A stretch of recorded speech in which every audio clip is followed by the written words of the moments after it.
گر میرم در غریبی تاجیکستانم بره، جسم و جانی خسته ای من پیش دوستانم بره.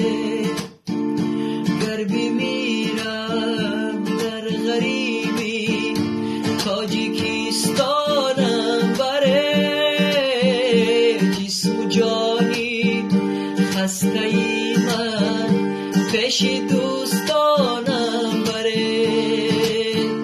تا بیمانند بر سری کیف تابوتی